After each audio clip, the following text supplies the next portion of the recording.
जय हिंद। मैं हूं नवीद खान और channel NTV live web news Meerut मित्र पर आप देख रहे हैं ट्रूथ एक्स।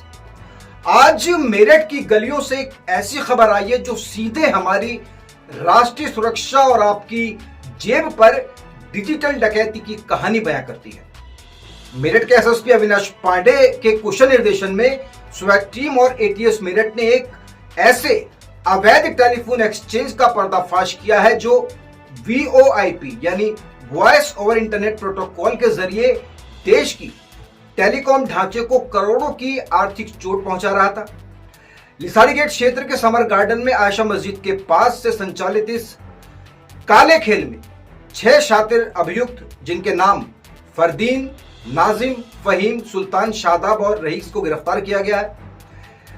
इनके काम करने का तरीका इतना शातिर था कि ये भोले भाले लोगों को फुसलाकर सिम विक्रेता फरदीन के पास ले जाते थे और धोखाधड़ी से एक ही जगह कई सिम कार्ड निकाल लेते थे उनकी आईडी पर और फिर इन सिम कार्ड्स को CSM गेटवे मशीनों में लगाकर विदेशी कॉल्स को लोकल कॉल्स में तब्दील कर दिया जाता था। इसका सीधा मतलब यह है कि अगर विदेश से कोई संदिग्ध कॉल आती तो आपके मोबाइल पर वह एक साधारण भारतीय नंबर की तरह दिखती, जिससे कॉल करने वालों की असली पहचान और लोकेशन पूरी तरह छिप जाती थी।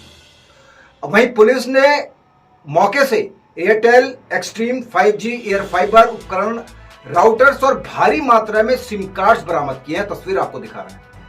इन अभियुक्तों पर BNS की धाराओं और नए इंडियन टेलीकॉम एक्ट 2023 के तहत मुकदमा दर्ज किया गया है। ट्रूथ एक्स का आज का विश्लेषण यह कहता है कि यह सिर्फ एक आर्थिक अपराध नहीं है, बल्कि ये देश की सुरक्षा में एक बड़ी सेंध लगाने की कोशिश थी, क्योंकि ऐसे अवैध एक्सचेंजों का इस्तेमाल अक्सर राष्ट्र विरोधी तत्वों द्वारा अपनी पहचान छिपाने के लिए किया जाता है। मेरठ पुलिस की इस मुस्तैदी ने आज एक बड़े खतरे को टाल दिया है, लेकिन सवाल वही है कि आपके आसपास ऐसे कितने डिजिटल जालसाज छुपे बैठे हैं। सतर्क रहिए और देखते रहिए channel NTV live web news Meerut मित्र पर ट्रूथ एक्स। जय हिंद। VI के और 10 एयरटेल के सिम भी बरामद हुए हैं। इनके द्वारा ये किया जाता था कि कुछ लोग जो अपना सिम इशू कराने आते थे उनको ये बताया जाता था कि आज आपका सिम एक्टिवेट नहीं हुआ है, आप कल फिर आइएगा। वो सिम भी एक्टिवेट हो जाता था और अगले दिन भी ये दूसरा सिम एक्टिवेट कर लेते थे। फिर उन सिम्स को ये अपनी GSM VoIP गेटवे मशीन्स में लगाते थे और उसको लैपटॉप से कनेक्ट करके एक एनी डेस्क ऐप का यूज़ करते हुए रिमोट एक्सेस के माध्यम से उसको यूज़ करते थे और VoIP कॉल्स जो बाहर से या किसी भी इंटरनेट के माध्यम से इस मशीन पर लैंड होती थी उन्हें लोकल कॉल्स में कन्वर्ट करते थे। इसमें 6 अभियुक्तों को गिरफ्तार किया गया और इनकी सारी बरामदगी की गई। जो है सिम एक्टिवेट कराते थे, किन लोगों को निशाना बनाते थे, उन्हें क्या छापा देते थे? देखिए, अभी इस पर इन्वेस्टिगेशन जारी है। ये डिपार्टमेंट ऑफ टेलीकॉम की तरफ से हमें ये सूचना प्राप्त हुई थी कि कई ऐसी जगहें हैं जहां पर से एक large number of calls land किया जा रहा है और जिसका कि थोड़ा सा किसी फ्रॉड में यूज़ हो सकता है होने की संभावना है। जब इनके वहाँ देखा गया तो ये बात सत्य पाई गई।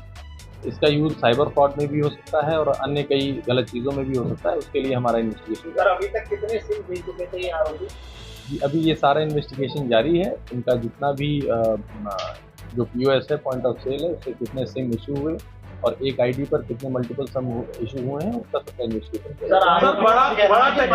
प्रदेश के साथ साथ मेरठ में कई ऐसी जगह है जहाँ पर इस तरह के गिरफ्ते चल रहा है, क्या उनके बारे में भी जानकारी दी जा रही है? जी बिल्कुल, ये डिपार्टमेंट ऑफ टेलीकॉम से भी हम लोग संपर्क में हैं, तो हमारी एंटी स्क्वाड है उससे भी हम लोग संपर्क में हैं और इस प्रकार के जहाँ पर जो कॉल्स की डेंसिटी है जहाँ पर ज़्यादा है उन सभी का अध्ययन हम लोग कर रहे हैं। इतना बड़ी टेक्निकल चीजें हैं इसमें, क्या कोई अलग डिग्री कर रखी है उन्होंने इस चीज को? नहीं, अभी तक कोई ऐसा हमारे पास सामने नहीं आया कि कोई अलग डिग्री की है, लेकिन इनके पीछे कुछ लोग हैं जिन पर अभी हमारा इन्वेस्टिगेशन जारी है और उनके द्वारा, जैसे मैंने बताया कि जो रिमोट एक्सेस एप्लीकेशंस हैं जो यहाँ की लैपटॉप की स्क्रीन को अपने पास ले लेते हैं, उनके द्वारा इसका यूज़ किया जा रहा है। उन पर अभी हमारा इन्वेस्टिगेशन। सरगना कौन है इसका?